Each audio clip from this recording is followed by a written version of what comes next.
for us, it was to create a larger mythology beyond what we learned in the first movie, and to allow the cast of the original movie to hand it off to a new generation. I mean, that made it feel worthy of coming back again. I had 20 years to get us ready, and we never had a chance. No! It always rested in Roland and Dean wanting to feel like they got the story right. Roland's one of the best directors in the world at doing this sort of thing. He has a vision, and you just have to trust in him. And explosions! Clear! I hoped I would be coming back 20 years later. Who else gets to play a character they haven't played for 20 years? Roland Emmerich and all the brilliant people have come up with some amazing things. It's always like this thing in your head. You try to create images which nobody has ever seen before.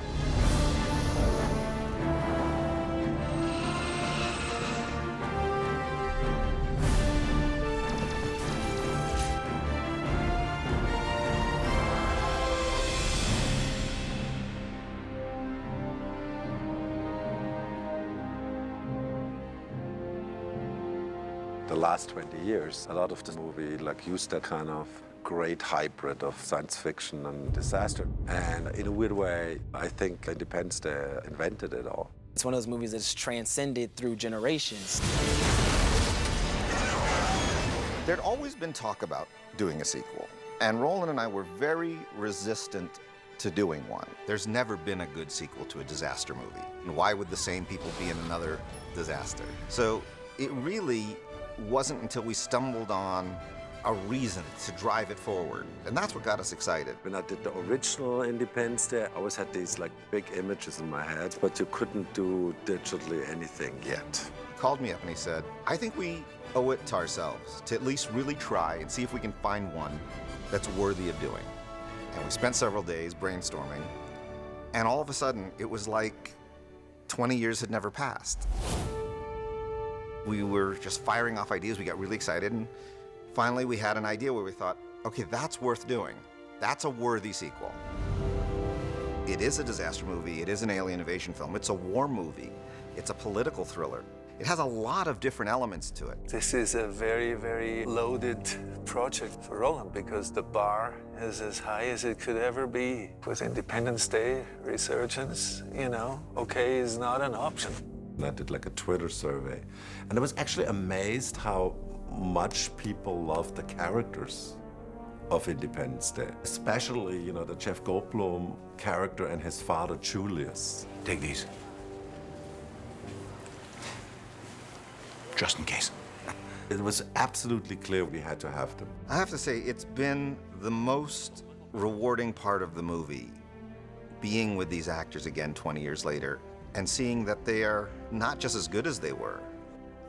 They've gotten better. It brings a smile to my face when I think about the guys who came back, and Judd Hirsch and Jeff Goldblum. But also, Bill Pullman is back in this heartwarming, unexpected way. All the returning characters are such a fresh breath of air because they're not just returning, but they're returning as characters who have had a past for 20 years. Mr. President?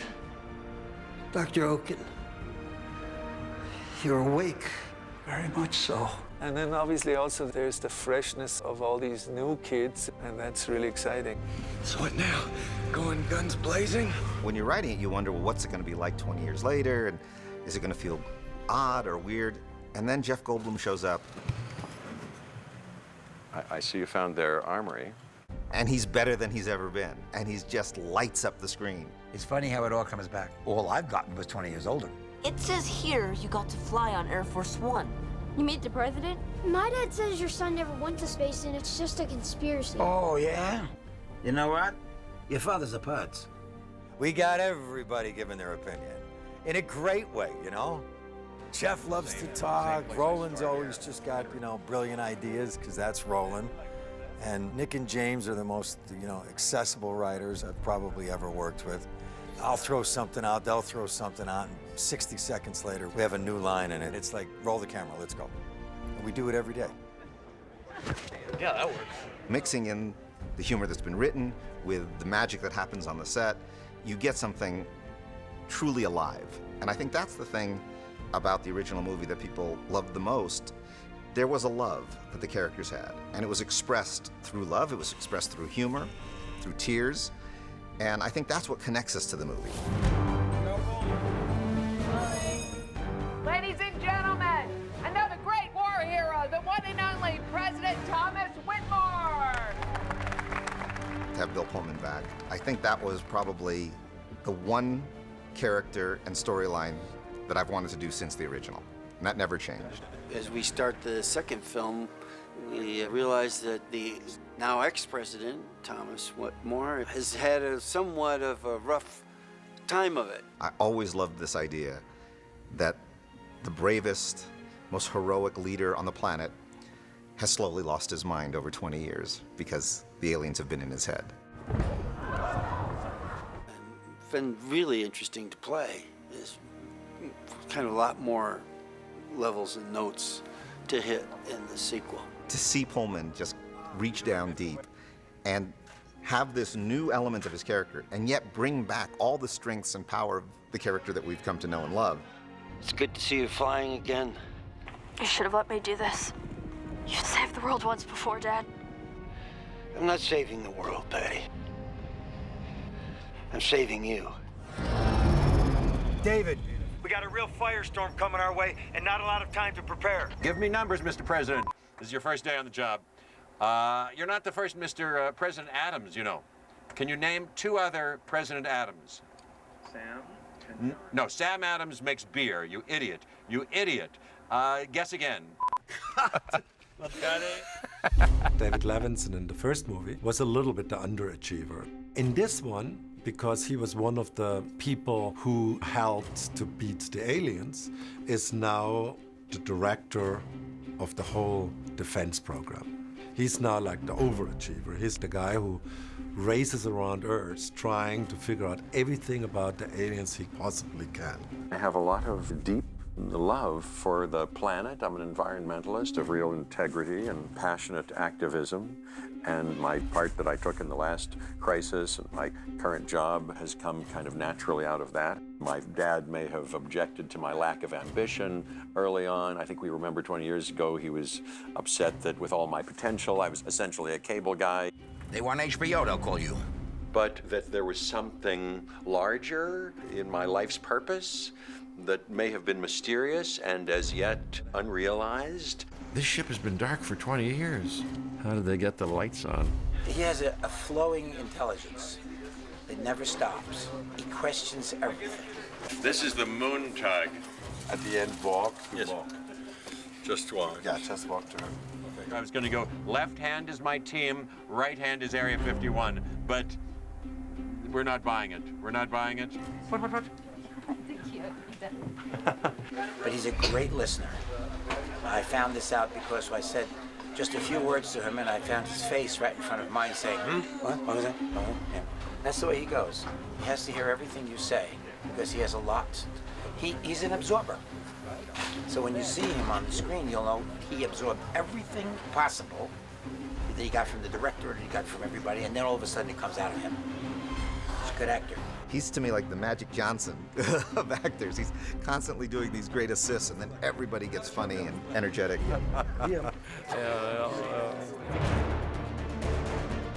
Shield engaged. Clear the blast zone. She doesn't see these things which have generated. No, and so I've been getting those in kind of coordination with each other so that this thing is set up like that. Is that what I've been doing? You're setting Jeff, you don't have to worry about it. You're not going to look ignorant. You're going to look like you actually know what you're doing. It won't matter. It won't matter. Okay. And, I mean, it's all in post, right? All of it. All of it. I go like this. Dabba, dabba, dabba. You'll do it in post. The wildest one for me, though, is Judd Hirsch, because when we did the original movie, we were worried that he didn't look old enough to be Jeff's father, so we aged him up. Well, now it's 20 years later, and in reality, he didn't age that much. So he actually looks younger in this movie than he did in the original. And he showed up with amazing energy. Wait a minute. Show me the car. Oh, there it is. He's a vibrant, questioner of everything. This guy's he's got an opinion out the window. I mean, that was the fun of it. What? We have to wait for the end of the world for us to get together. And he's a pretty sad character who wishes so badly that he has grandchildren. And he gets them in a way that at the end is a whole school bus of children he has to take care of. All right, on the bus, everybody.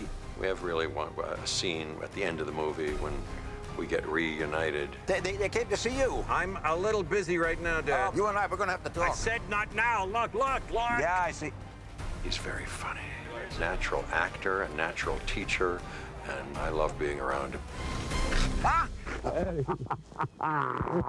Well done. Good morning, Brackish. How are we today?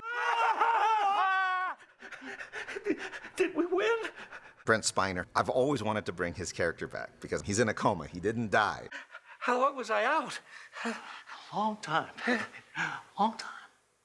Yeah, I can see that. He's kind of a wild character, and that's really fun to play. I wouldn't want to get this big with everything I do, but this guy, it's something about it says it's fine. There is no top, just keep going, and that's fun. I'm so happy you want to dive back into work. Maybe we should get you some pants? Pants? All right, go on. Why didn't you tell me my butt was hanging out? And that person who was his scientific assistant and realized that they've been in a relationship for 20 years, even though he's been in a coma. I think that's unique to Independence Day. There's a lot of love stories in the film, and there should be a same-sex love story. Dean tells me that there's this moment, if you should look back at Independence Day, the moment where I meet Bill Pullman for the first time, and Dr. Isaacs is behind me, that he gives me a look, and he said, that's it. That's it. That look says everything. No. Make it. Wait a minute, wait. You can't go. Who's gonna water the orchids? Who's gonna make sure you put your pants on in the morning? Jasmine, the first Independence Day, was working the pole. So a lot of people was like, so are you still, I said, what, twerking? Still, no, I'm not. You don't have to worry about me dragging my butt across the screen this time. Jasmine has matured, and as you can see, I am now a hospital administrator and saving lives and delivering babies. Look at me. We are not going to die. And still doing a lot of running. Like everybody's like, so how's the first couple of days going? I said, you run a lot.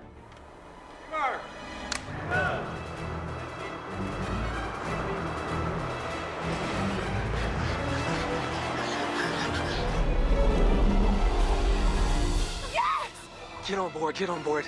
Her son, Dylan, who is played by Jesse T. Usher, is now stepping into the fighter pilot role, and she's encouraging him. My boy, making a name for himself. You gonna be okay, Ma? Just tell me you'll be careful up there. Our main story of the younger pilots is all tied to Will Smith's death. Captain Hillary, considering he died during a test flight, how do you feel taking off for the moon from a hangar named after your father? He would have loved it. It's too bad he's not here to see it. When we started figuring out how to do this new film, we wanted to create a new generation. There was already in the first movie 2 kids, Dylan Hiller and Patricia Whitmore. So what we came up with is the story of a young hotshot pilot, but then something very, very tragic happens.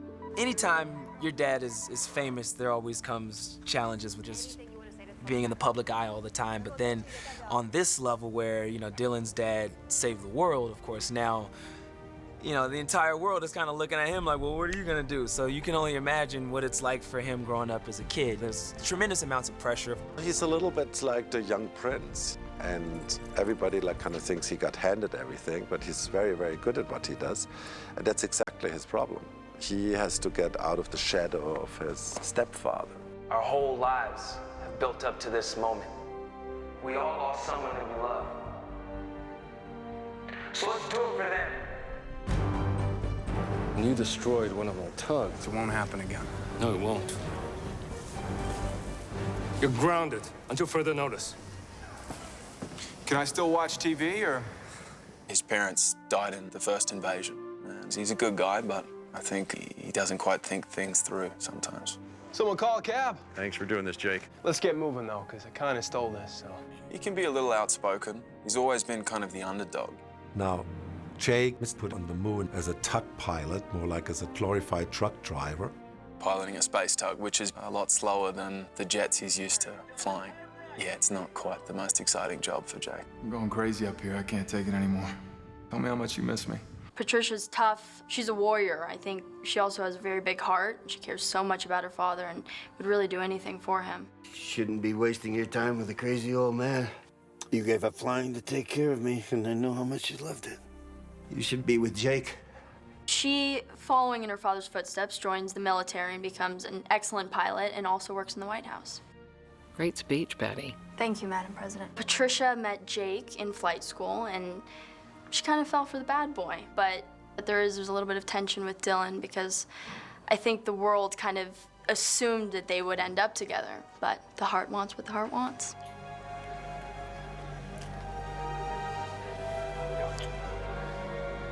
Make them pay.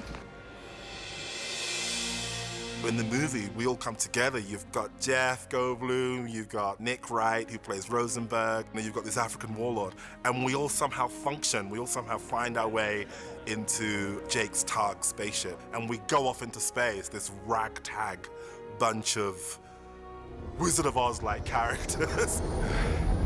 I forgot how much I hate this.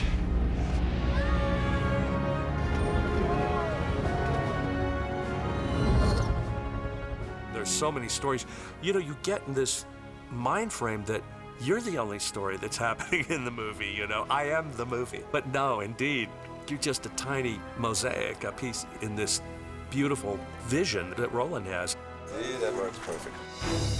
It's pretty great to be with Roland again. He has such a joy for his work, you know, an incredible energy. He seems to be able to go 18, 20 hours a day and never less than 100% of his energy. He's basically a force of nature who, by sheer will and passion, is making this thing. Roland has a vision, and you just have to trust in him and know that, you know, he won't move on unless he absolutely is sure that he's got what he needs. He has everything blueprinted out. We have the foundation, but now we get to just act in it. And, you know, he'll give you a million takes until we figure it out and everybody's happy. He's such an incredible filmmaker, and it's such an honor to be working with him. And cut. Very good.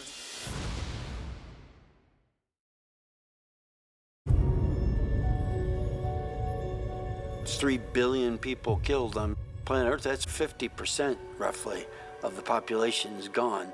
That's a rough hit. 20 years, as we know, goes by like that. You can imagine we have bridges here in America. In the real world that have needed repair for a long time, we just can't seem to get to them. But in 20 years, we have gotten to work. One of the early conversations we had with Roland was 20 years later, but still make it recognizable. And that's what we're doing in Washington, D.C., for example. The fun idea is to have the White House exactly like the White House. But knowing today the Capitol is really way too small for all the people actually working in there right now. So Roland immediately said, like, if they could change something, they'd build a much bigger Capitol. The moment you see Washington, D.C., it looks like Washington, D.C. It's going to have additional buildings that will also say this has been rebuilt 20 years later. When these aliens ships went down, they found that they're all sending the same signal into deep space. So we know that like one day aliens will come back. We kind of all come together and create an Earth space defense, and we have a base on Earth, and we also have a location on the moon. We want to protect Earth, and the only way that we feel like we can do that is if we keep an eye on what's in outer space as well. We as humans have really banded together. And everybody does his part.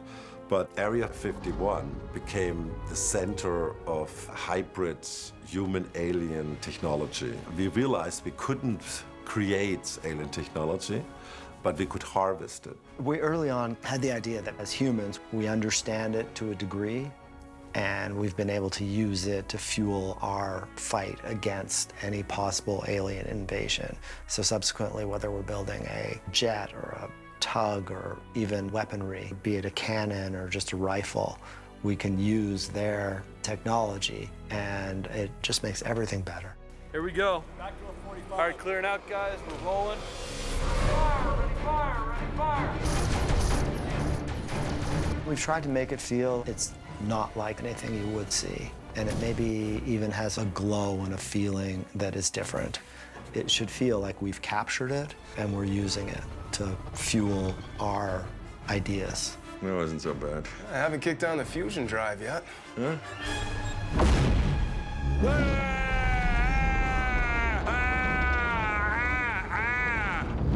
The moon tug.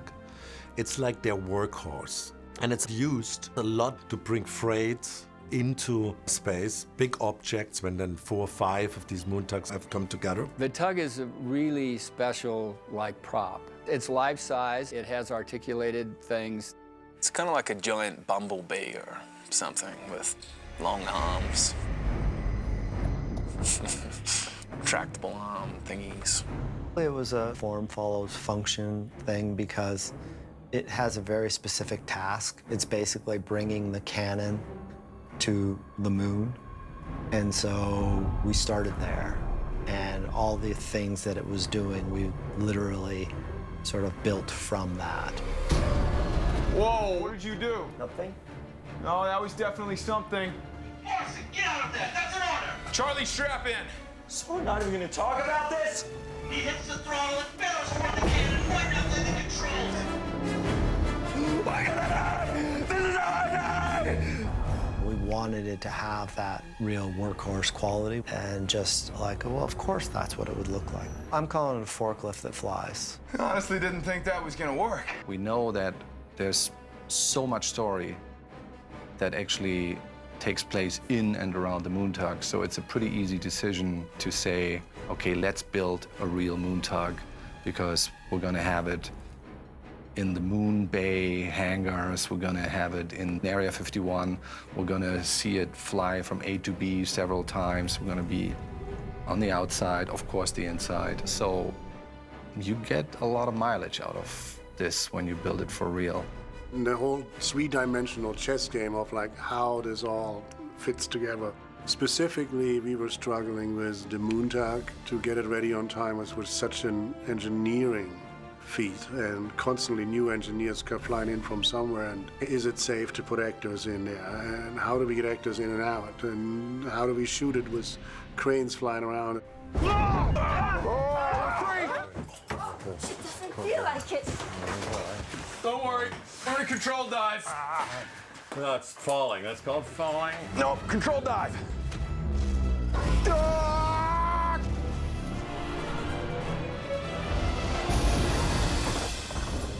My name is Ron Mandel, and I'm the Vehicle Art Director for Special Builds. Right now, we're on Stage 8 at Albuquerque Studios. Behind me is the moon tug.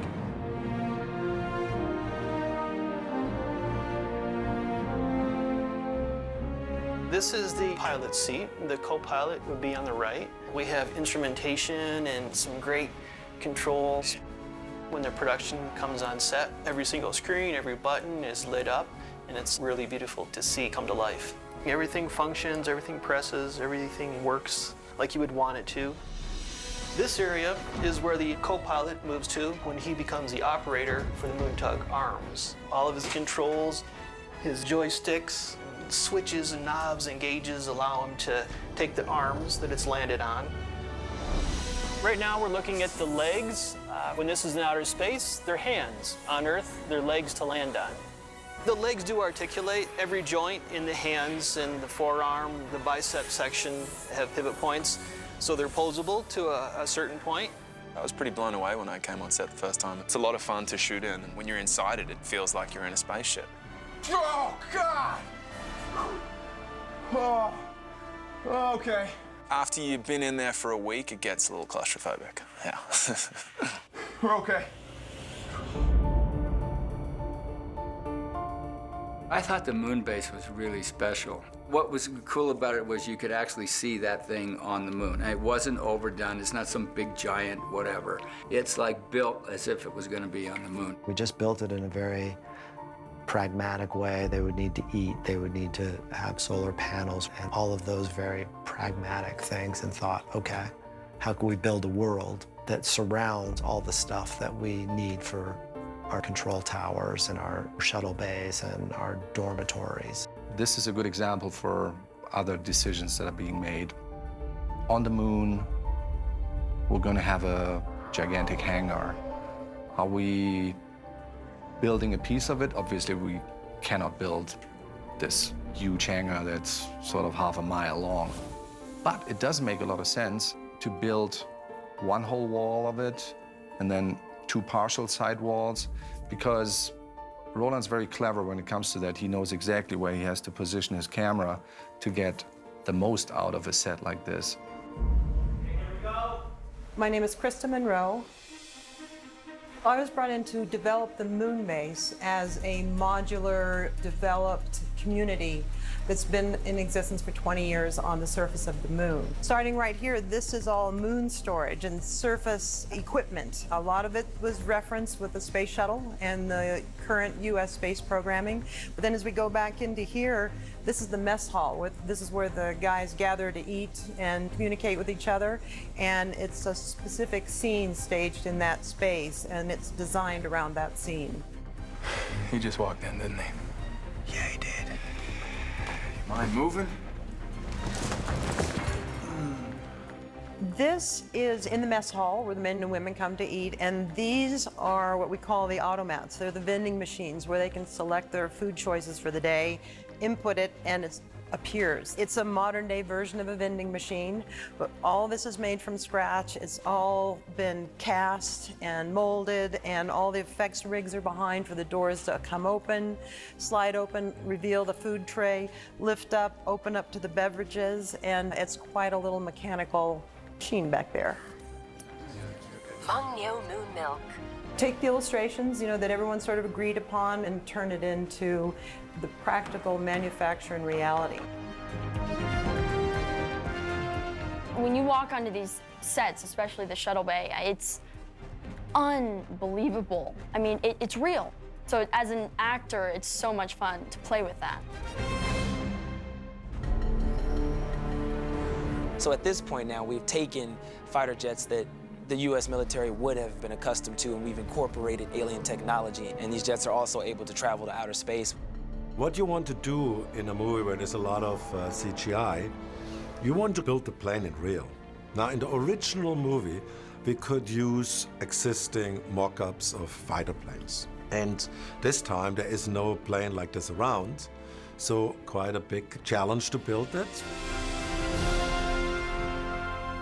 This is a full-size model of a hybrid fighter. It's 65 feet long and about 55 feet from wingtip to wingtip. It's probably around 10,000 pounds total when it's all assembled. The idea for the jet was conceived through Roland and a concept design team, and I was brought aboard to take those designs and bring them into reality. The jet fighter is a big Lego kit. There's a nose, the body fuselage, there's a tail section, 3 separate pieces for each wing, and the vertical stabilizers in the rear. Then, of course, the landing gear all come into play. We have 2 versions of the jet. One is our full size for wide shots, and the set piece right here is much more detailed on the interior. This is what we refer to as the tub for our cockpit buck. All the switches, all the lights, everything functions as far as movement and lights coming on. We've used actual joysticks, pieces, controllers. Everything on camera will look like it really works. Wait, watch out! The cockpit ejection seat is a really amazing piece. Ready in 3, 2, 1, go! Here we go. Ready, 3, 2, 1, go!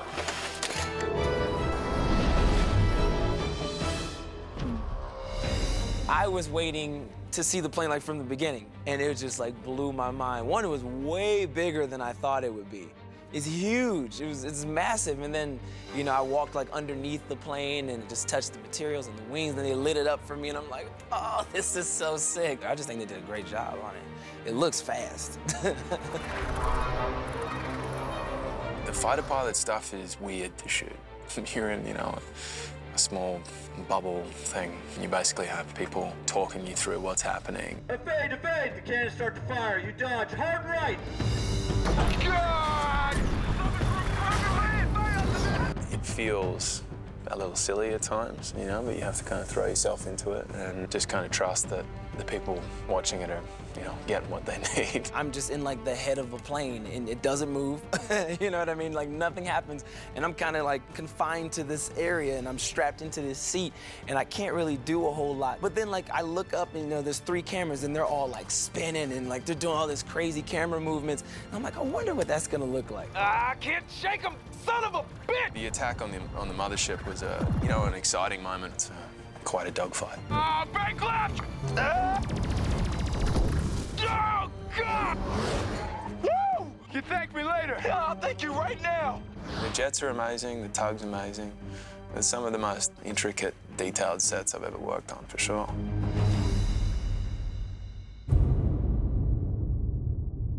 Hi, Clint Wallace. Welcome to Area 51. This is a facility that was built after the previous invasion in '96. So they captured the aliens from the first movie, put them in this prison, which is the blue screen environment out here. I think we have about 6,000 aliens in their cells. So we're down underground, about 7 stories or so, hence all the concrete and the compressed ceilings and the truss. That was part of the design idea, to make you feel that compression, feel you're underground, feel you're in this bunker where they've hidden away. Why are they screaming? They're not screaming. They're celebrating. And so we built this whole facility that's interconnected. So this is the main alien corridor. It's meant to be the security entrance sort of into the place. And then this is the command center. This is entering the doors off the hallway. There's a lot of scenes that are going to be shot in here. We have 4 days of shooting, ton of screens. This is where they're getting all the news of the alien invasion. This is where they've all came to bunker down. And the building shakes, really exploded. These are the blast doors that bring you into the monitor center, and then we have another pair that bring you into the isolation center. So it's all about creating this really secure environment between the prison and between the rest of the facilities. This is the isolation chamber. This is where they take the aliens from the prison, which is, again, outside there. This is the alien prison cell. So this is one of 6,000, theoretically. That comes in on a big arm, gets plugged in, and then they study the aliens behind this glass enclosure. There's a number of action scenes. Dad, no! Okay, it's too dangerous. President Whitmore is inside the isolation chamber, and the sedative gas turns on, and the alien comes out. Just stand there, stand there, yeah.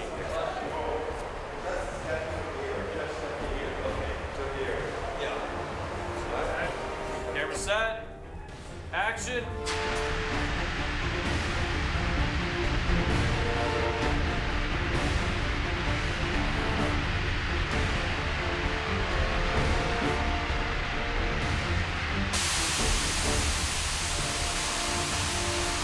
But because they're so frenzied, given the fact that their queen mother is back in our solar system, the sedative gas is not enough to keep it subdued, so it starts attacking Whitmore. Yeah, It becomes starts more and going more crazy. agitated.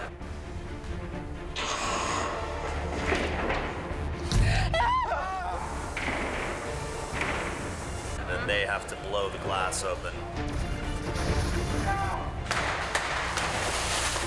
It's a bit of a tip of the hat and a wink to the first one.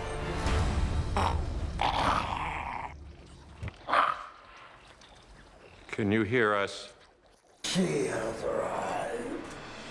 This set's got a series of liquid CO2 nozzles with smoke injectors on there that they instantaneously fill the room up with fog to simulate the freezing or neutralizing of the alien. So we've got them plumbed in out of all these nozzles and all throughout the room for the smoke steam effect.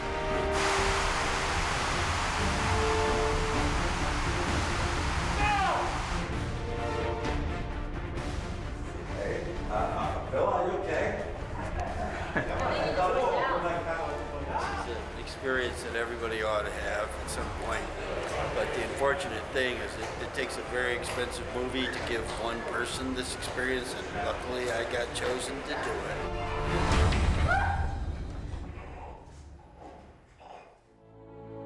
You want to be grounded in reality. You want to actually feel that something was being built and you're not creating a whole computer-generated movie.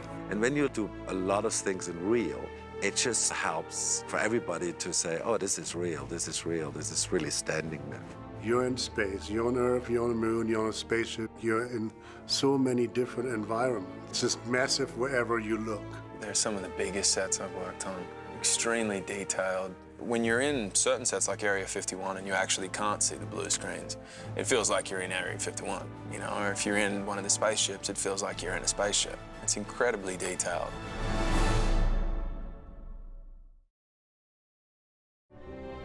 The beauty of what Roland did in the first film is he married very old-fashioned visual effects techniques with digital techniques. The film still holds up 20 years later.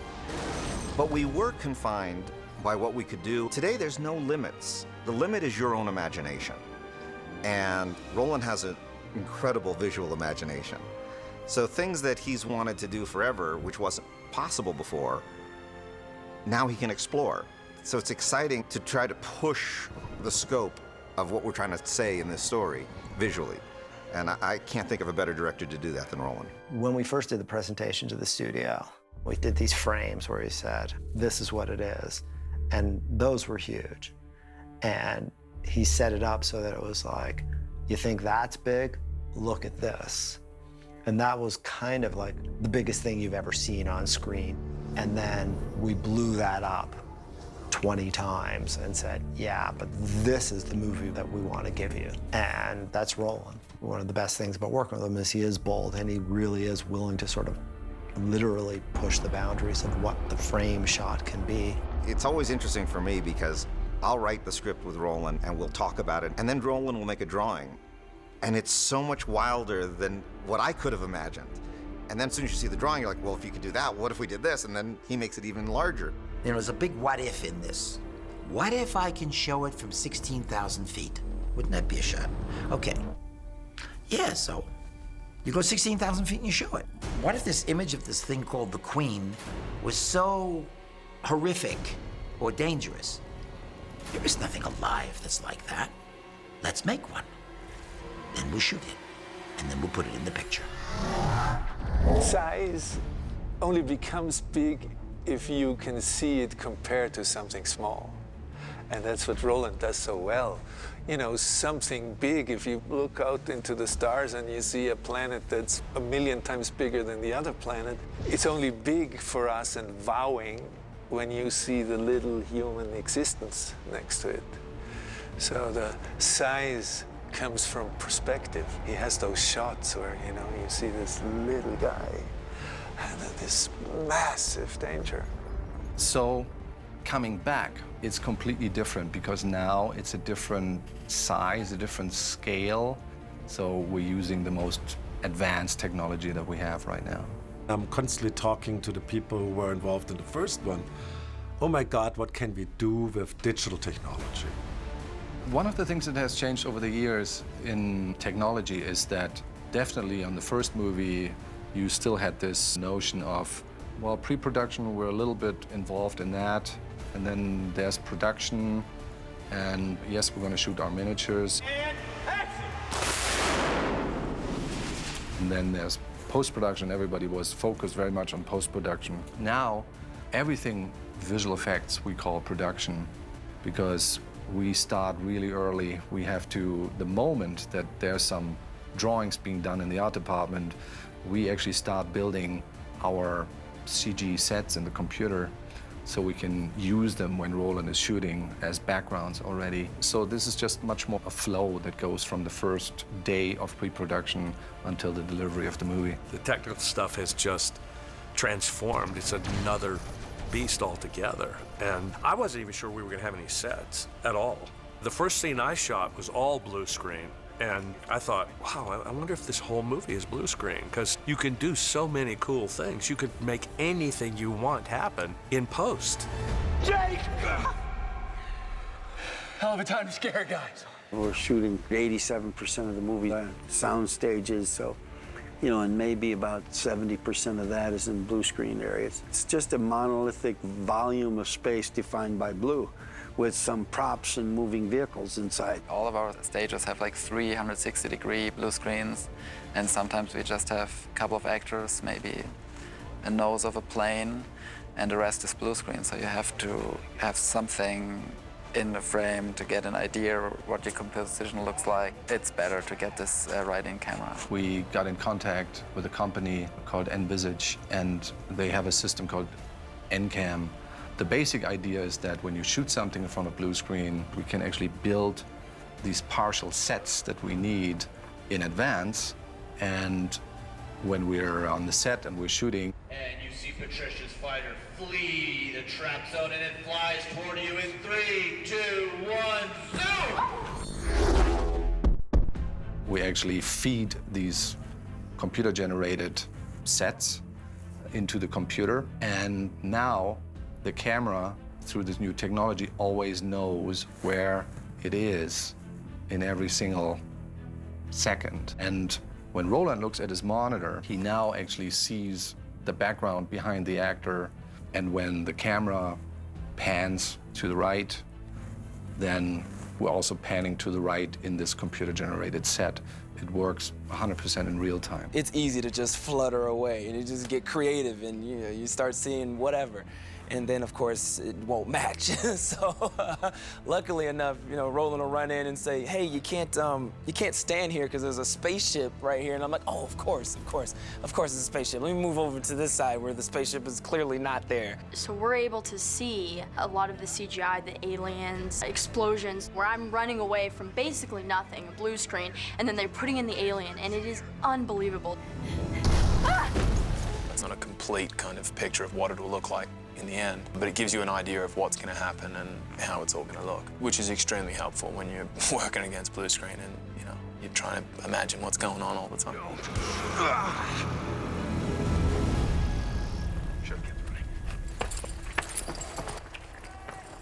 It's so good. It's really funny. Yeah. What a great take to end on, man.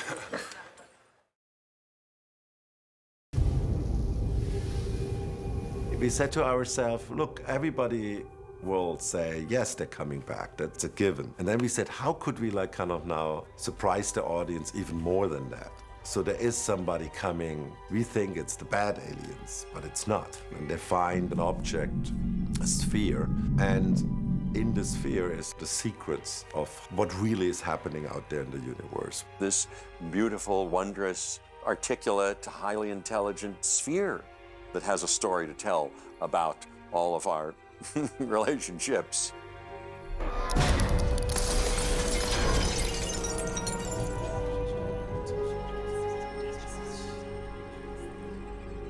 Hello, gorgeous. I always think very simple objects are most of the time the most magical. Okay, I'm trapped. Somebody do something. This thing is swallowing me.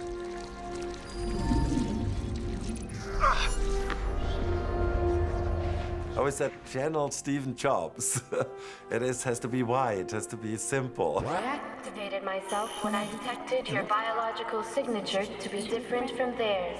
It speaks in English. The sphere's been many things. Sometimes it's not there at all. Sometimes it's like I'm working with the Pillsbury Doughboy, because talking to it, but there's nothing there. Do you have a plan? I'm quite used to that. I've done that for years. I deconstructed your primitive language. But we're primitive? It's kind of an amazing part of the story, I think. The best part of the story. You are a remarkable species. Not so primitive after all, huh? In the first movie, this mothership hangs out somewhere in outer space. We have to go there.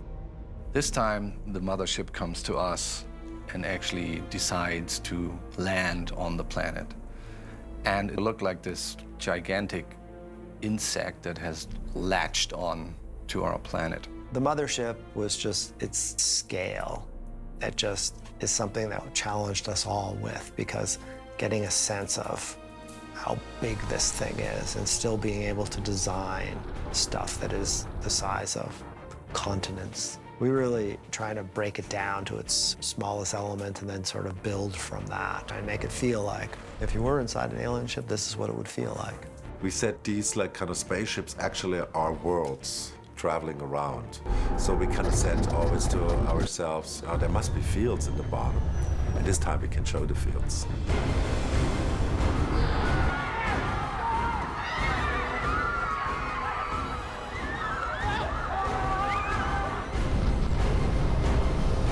My favorite sentence in the whole screenplay, when it comes to visual effects, it says, Dubai falls on London. This can only be a Roland Emmerich movie.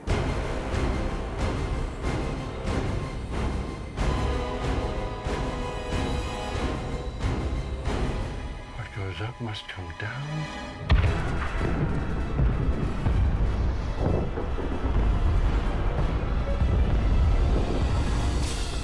One of the key elements that we're dealing with is these gigantic landing legs and feet that, for example, penetrate the ocean. We have a sequence in Texas where one of these feet come down and hits the water. Oh, sweet Moses! So all this displacement of the water that is going on is something you could have never done with miniature. It would have always looked like a bathtub, no matter how large of a pool you would have built. Whoa, whoa, oh my!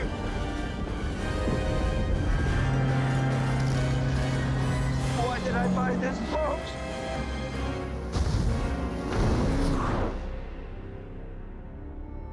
We have new attackers, you know, they're very similar than the old ones, but like kind of a little bit bigger and a little more sleeker.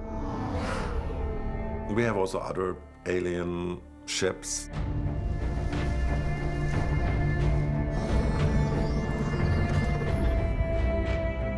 But we also didn't want it to go too far away, you know, from the old design, because we actually liked the design. We talk about the first movie all the time, and I'm very lucky that I have a large library of behind-the-scenes photos, and also took a lot of pictures of the aliens, of the models of the ships.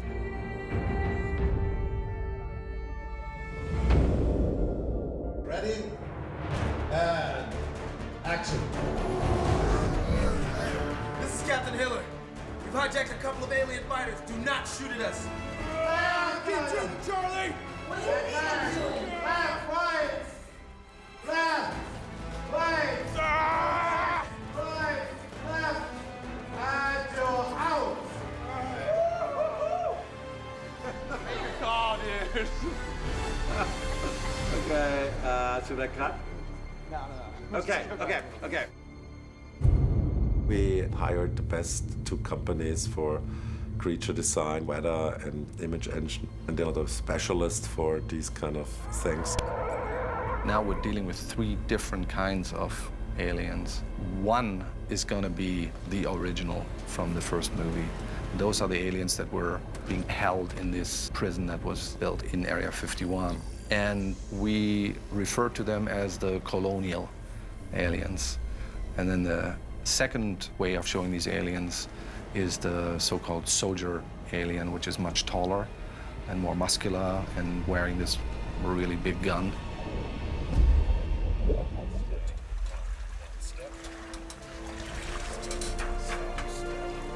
Jake, get out of the way!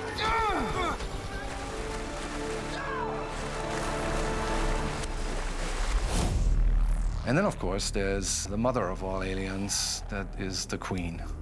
Took at least 2 of these presentation images we originally did to show the scale of the Queen. It's already very surreal when you try to describe it. When you actually see it, you just go like, man, I would have never thought that this was so gigantic. There's never been a creature on planet Earth that's been that big. Nope, not a living creature that's been that big, right? It's bigger than dinosaurs or anything. It's big. It's big. Horrible, horrible.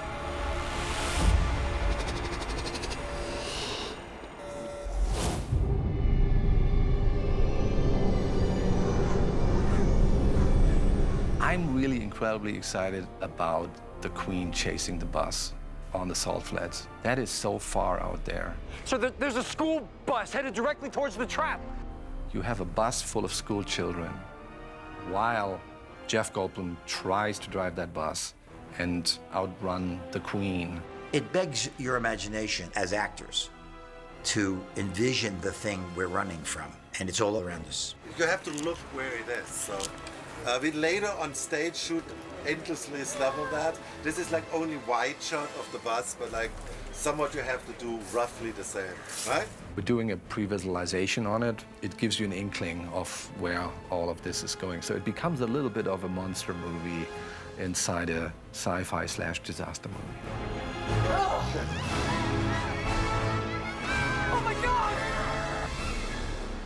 We are right now in the Utah Salt Flats. It's like kind of the biggest salt flats in America. When I was scouting for the first film, I discovered this place, and it was just incredible. Ready? Go. The chase was photographed ad infinitum by a crane car, in which they have an enormous crane on top of a car, and a helicopter with a camera on it.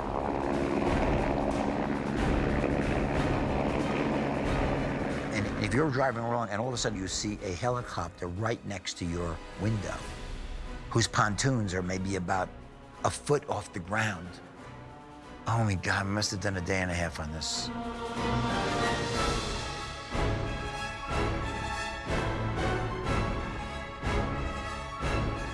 It's an empty canvas, beautifully. And then we recreated it again in a studio. 3, 2, 1, action! And now she's galloping toward you. You guys all duck down! Rock the bus, rock the bus!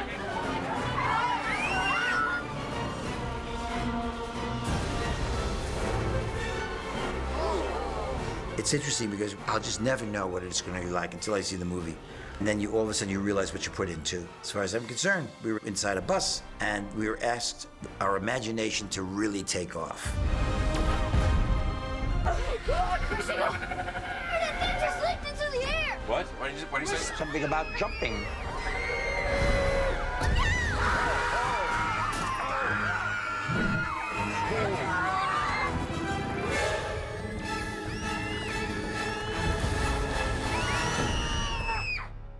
And that's a wrap finish. It was really like being a child and being a part of these films that I have seen since I'm little. I never thought I'd be able to play in that kind of film. It was just fun to be there, and it was fun doing it. And I think that's something that's really special about it, because it's real. It all feels really real. That's what Roland's so good at, is making the scale of things so huge. Most people don't really go that big, I guess. Roland does.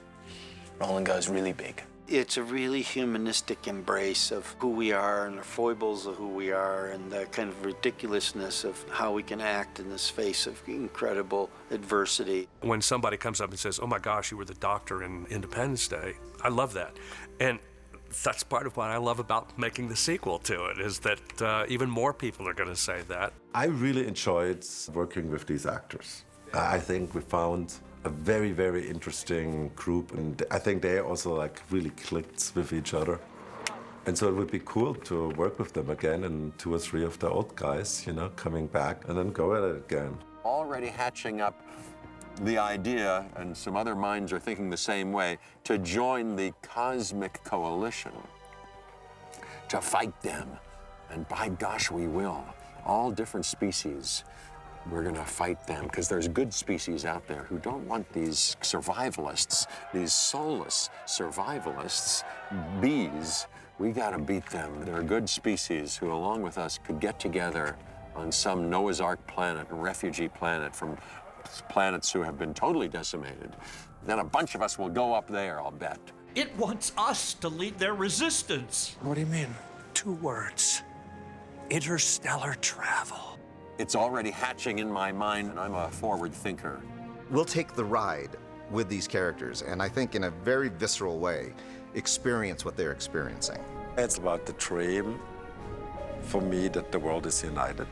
And we still face like an enemy, but there's something in us which is so strong that even everything fails, you know, we still rise up and fight.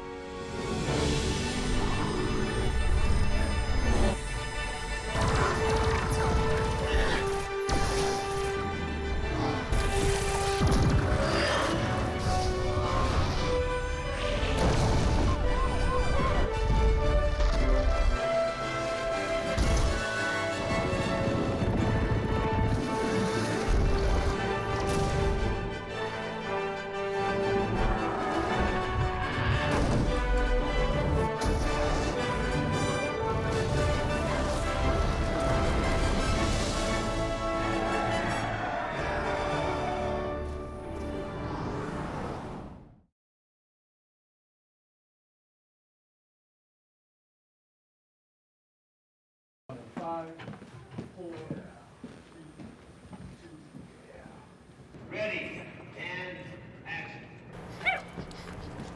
Get back here! Oh my God, I'm so sorry.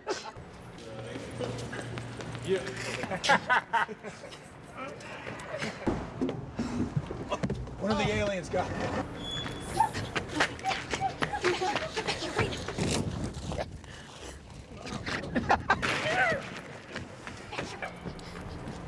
Get back here! Oh, merci beaucoup. Dankeschön. We were confused. Sir, your bubble bath's ready. You heard the president. I'll see you next. Okay, you son of a bitch. Did he just hang up on me? Not gonna sit around here and watch the whole world burn to the ground, are we? Grown through it, man. Grown through the G-force. Give us some groans. Grown? Yeah, like Good groan, dude. That was really good. You are a fighter pilot. You have been in a jet, haven't you? Wow. Resetting. Go. A series. Resetting, Judge. Resetting, Judge. I feel it. I feel the reset. I felt the reset. First positions. I know all the lingo. Okay, I hate that lady. That's a plus-sized queen. That's a very big queen. Readjusting camera. Readjusting my scrotum. Are you really ready? I'm half ready. No, I'm ready. Still adjusting camera. I still adjusting my scrotum. Hands free. I'm like an Indian fakir. Time is yes, sure, sir. Are we gonna make it, sir? Yes. Two answers in once. He changed his mind in the middle of the sentence. Yeah, I don't think with time is. Yes, sir. Absolutely, sir. No, yeah. Look. Oh, still rolling. Okay. Can you straighten out your? What the hell? Silly. What the hell? Silly. That happened to me once. I'll tell you that later. Yes, I know. It's gonna be good. I have a good feeling about this. This is gonna be tough. Very tough. Those dirty Viking bug space bugs. Gotta go. Get that thing. Get that thing. Yeah.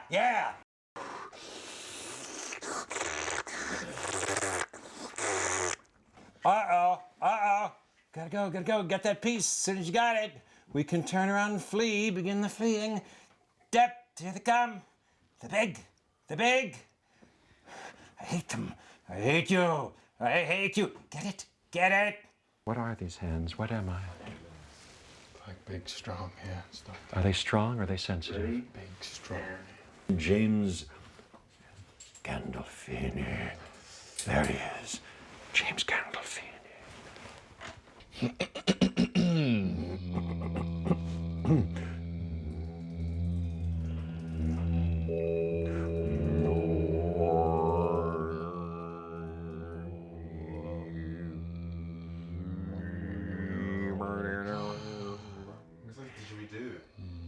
That sounded pretty good. Very good. That's good. John Boy, we're filming. Remember, you're all off camera. So, you're safe. Only this schmuck's gonna be on. Everybody on the bus. We're off to see the lizard. Camera moves.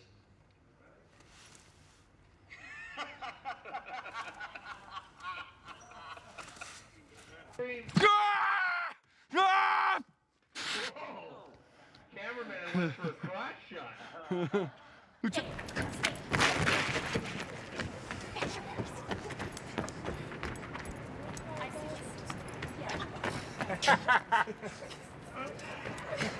Ma! She can't hear me. Yes, I can. Where are we going? To Canada. Canada, where it's safe. Ejection handle. There it is. It's in your hands again. Ah, shit, it didn't work. It didn't work. Ah! Explode, you're dead. End credits. End credits. They win. They won. Aliens win. Director Levinson.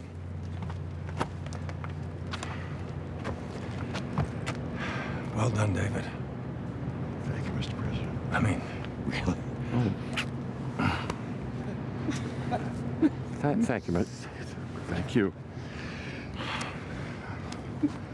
Director, that was incredible.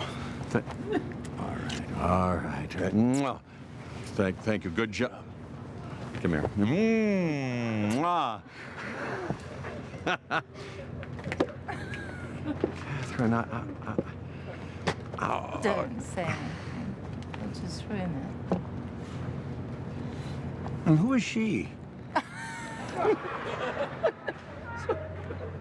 a beautiful woman. Why would I do this to you? Dad. What? No. What? What? No, what? Qua? What? Oh, listen. I was never here.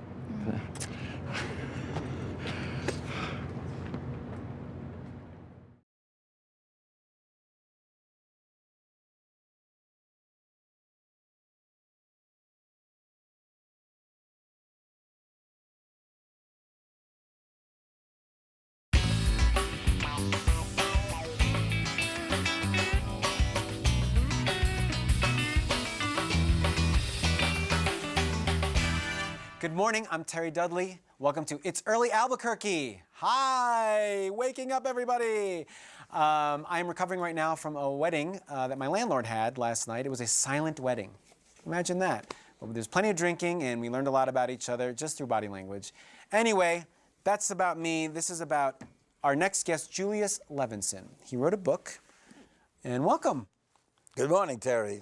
And thank you for having me to promote my book, How I Saved the World, $9.99. It's a must-read. I cannot stress that enough. Now, I have not read this. That's very honest of you. True or false? They're going to make a big Hollywood movie about this book. Hollywood has not come calling yet. Mm-hmm. Yet. It's only a matter of time. Yeah. Because if these aliens do come back, you got yourself a sequel, and that's where some of the real money is. I think the perfect actor to play your son would be Rupert Everett. Hmm? British gentleman, nice accent would make the movie really classy. Uh-huh. Speaking of your son, I just noticed in the green room, he is actually here in the studio. Yes, He's my here David in is here. Albuquerque. I want him out here. Please, can we bring him out? Put a mic on him. Come on out, David. Don't be shy. There's my David. Dad? Oh, no maketop for me. Thank you. Well, Thank you. Just trying to make you look beautiful. Okay, I don't require it. Thanks. Forgot that you know everything. Don't you, Mr. Know-It-All? I was just trying to make you look beautiful, okay? Okay, calm down. It's upside down. I want to talk about mind melding, and I want real answers. Mr. Dudley, what are you talking about? Is it always painful? Is it sometimes not painful? Could it be sensual? Can it have a sort of eroticism to it? This may have been a mistake for me to come out here. You made an agreement, and you signed a release. I didn't sign anything. Our lawyers are very litigious. They sued themselves.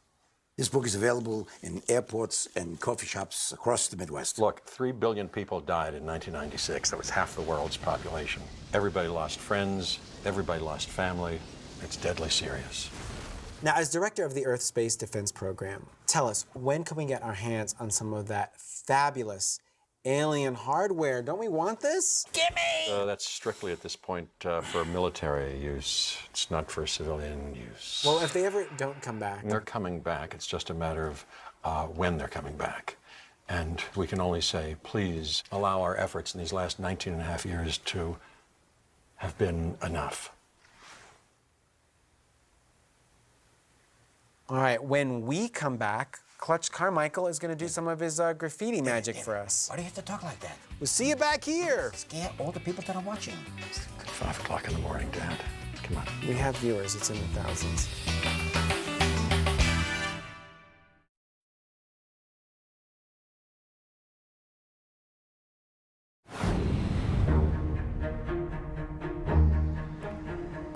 An incredible piece of technology. 20 years ago, a craft this advanced would have been unimaginable. But so would the idea of extraterrestrials attacking our planet, pushing mankind to the brink of extinction. As we near the 20th anniversary celebration of the world's victory, we celebrate the heroes of the War of '96. Mankind, that word should have new meaning for all of us today. We can't be consumed by our petty differences anymore. President Whitmore's words united us as a species and will reverberate in our hearts forever. We're going to live on. We're going to survive. Today, we celebrate our Independence Day. Though our world had been reduced to ash and rubble, from those ashes would rise a new age of growth, technology, and above all, unity. In 1998, leaders from the nations of the world joined together to establish a global peace alliance, putting to rest centuries-old conflicts and political distrust. The newly united nations would go on to form the United Global Defense Unit dedicated to the protection of the Earth against future threats.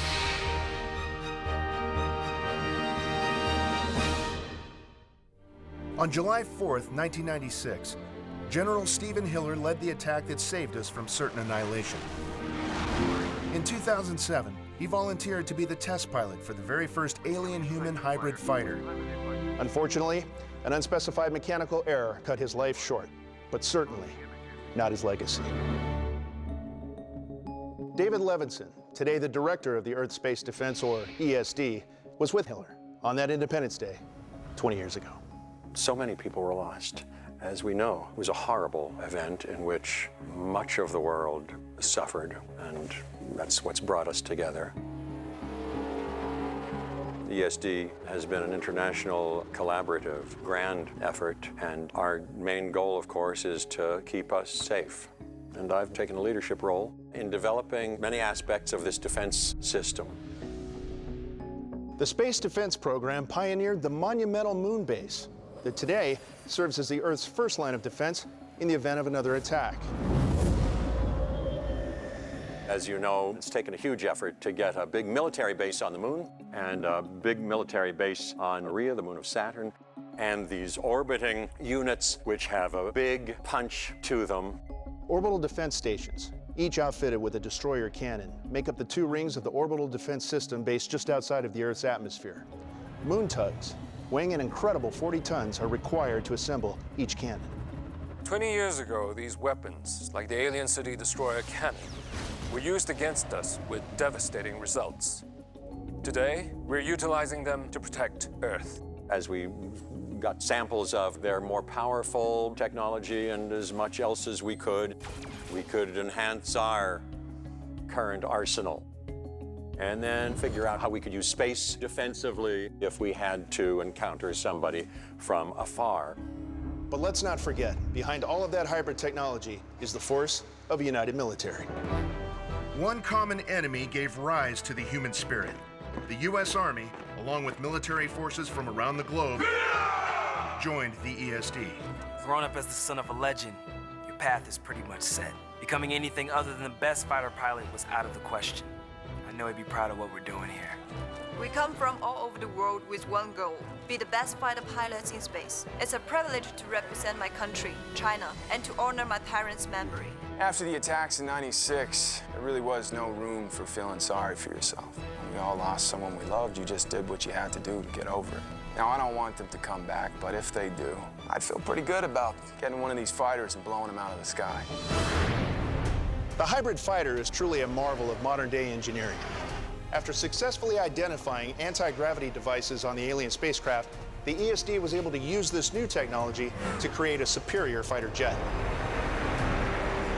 It's unclear as to whether ex-President Whitmore will attend the 20th anniversary event this year, but let's not forget the tireless warning that he repeated in nearly every speech after '96. It's not a matter of if the aliens return, it's a matter of when.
Нашел проблему. Скачки в напряжении выбили предохранитель.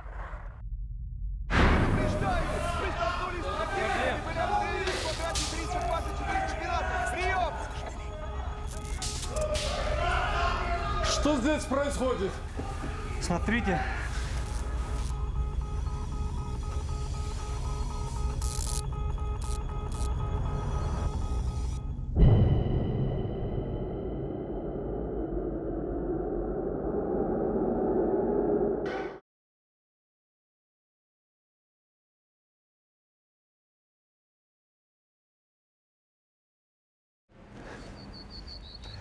You weren't there.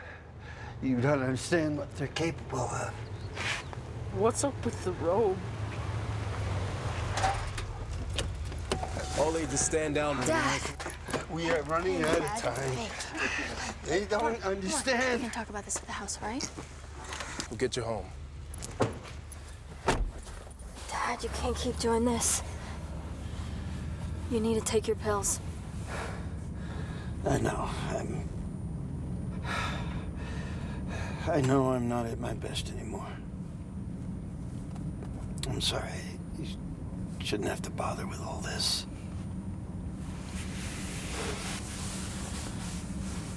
It's not a bother, Dad. You gave up flying to take care of me. I know how much you loved it. Yeah. But I love you more. And it was my decision. I don't regret it.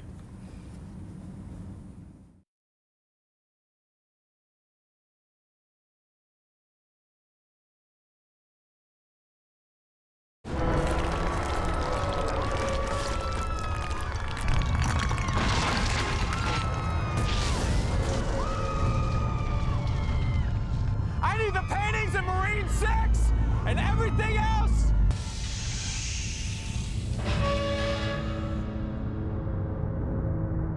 I'm ready to drop everything! Let's go! Run!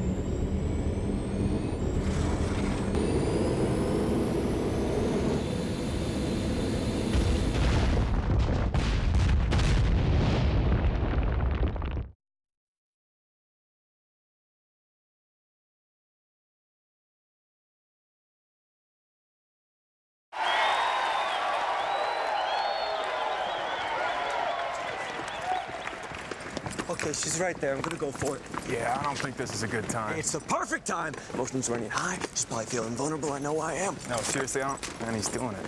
Okay. Hey, so after we save the day, maybe you and I could get a bite to eat. Thinking a nice steak dinner. You're not a vegetarian, are you? No.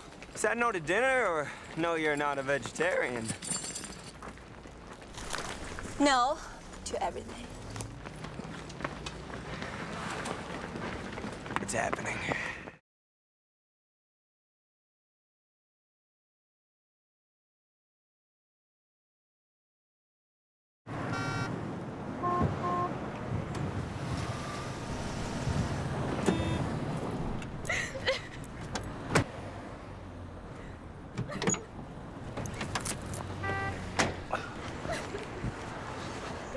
Sammy, What? I'm really sorry about what you're going through. But look, they're still here. So are you. I lost David's mother when he was very young. And I didn't think I was going to make it, but I knew I had to. For him. What's your point? You're going to have to do the same thing for your little brothers and sister. Listen, when it seems impossible, why don't you just ask for help from the big guy up there, huh? No, I mean, you'd be surprised by how much he listens. We're all out! The boats are dry! Clearly, he's taking the day off. Yeah, well, something will come up. Now, why don't you let me drive and you take a little break? Okay. You know, you would have made a really good grandpa.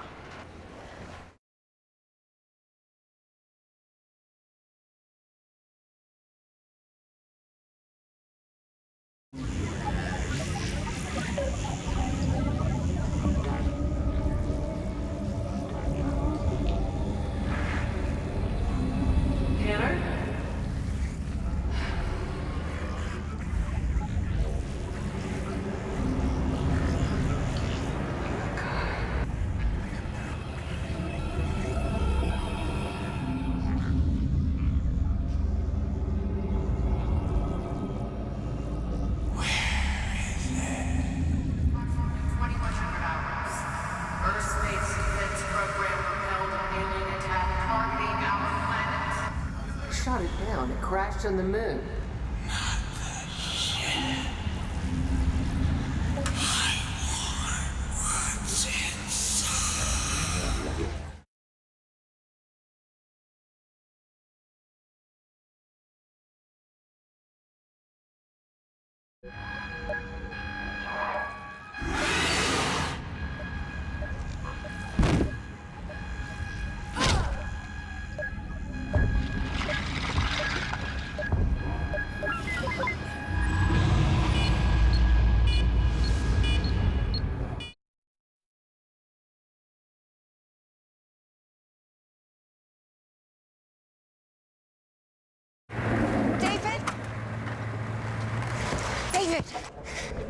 David, I just wanted to wish you good luck. You too. Listen, for whatever it's worth, I regret that I didn't take the time to see what could have been. Oh, I don't know what to say. That's a first.